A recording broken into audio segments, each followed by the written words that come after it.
hope everybody is doing good.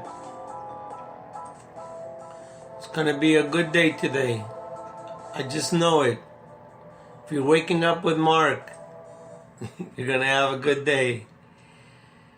Wow, listen, I got a long poem for you today. You see, that's my specialty. I write these long poems that are perhaps biblical at times and just a product of my imagination. I saw a picture of a young girl in Colombia that was excavated. Apparently she had been left on top of a mountain, and from that picture I derived the whole story.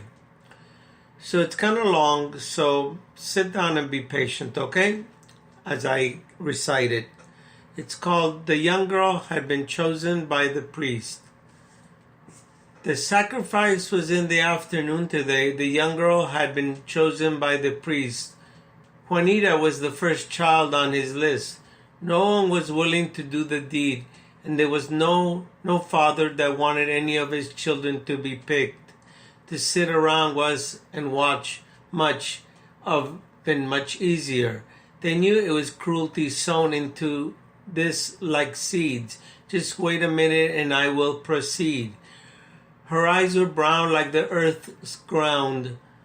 Her beauty was her only curse. Her happiness was abound. With her parents on this day were quiet and solemn. It was their baby girl that was taken.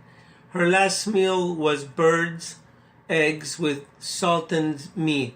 She smiled and asked a lot of questions that her parents could not meet. In the gathering they did not want to raise the ire of the people, so they stood quiet. Not a peep did they let out. They were completely crippled. The girl would be sacrificed in order to have a good harvest on this season. No one offered up their own child. They always found a good reason and excuses to avoid the abuses. She was only 13 years old, of this I am told. Her last years before the darkness lay upon her, the worst of betrayals was about to happen. With a big smile, not even yet a teen, she didn't understand very much, only what she had seen. She did not realize this was the last of her days, not even a chance to pray, only that she would be sacrificed. There would be a wonderful harvest, but she would not partake in its tasty wonders. They painted her face with the colors of the plants, red, green, and lilac. She was so happy she could have started to dance. She did not really truly understand.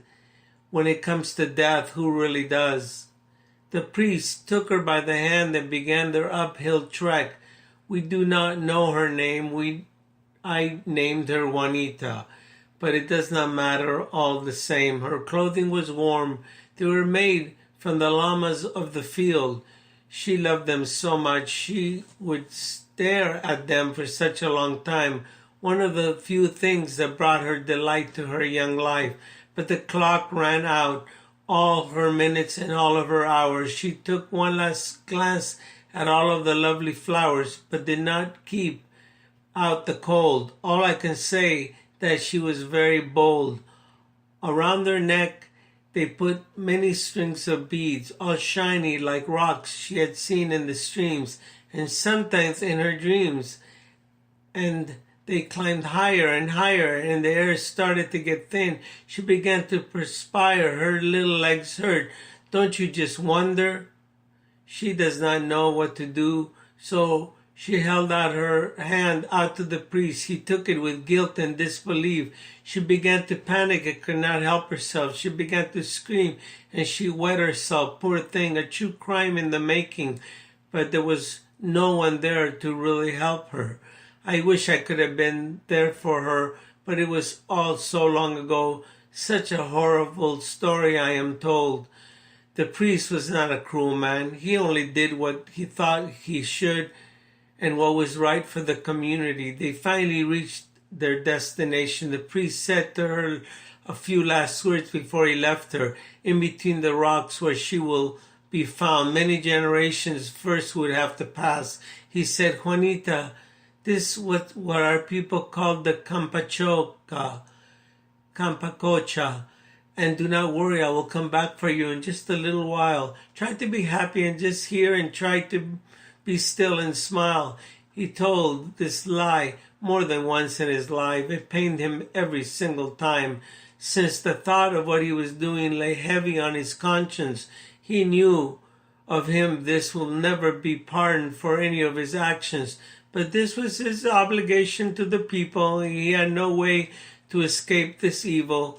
That night he could not sleep. All he could think is that the gods will be appeased since I left this child on the mountain top. After all, it wasn't his family. They were in bed all comfy and warm and their bellies full, ready for tomorrow's celebration. What a wicked occasion. He dreaded the thought of next year's harvest, since all this would have to be repeated time and time again in order for the people to get ahead and with the gods to be squared. Before he died years later, in his last night of sleep, he said, "Sleep tight, our little princess. I'm going to join you. You are our Amarosa. Your sacrifice has helped all of us, but for some reason I just do not feel good about myself," since he knew he had done was totally wrong, and perhaps after all he did, maybe, just maybe, the gods really were not appeased. Thank you. Thank you for listening. I know this was a rare poem, and it did last 7 minutes, much longer than my regular 3 or 5. But I really wanted to share it with you. Thank you.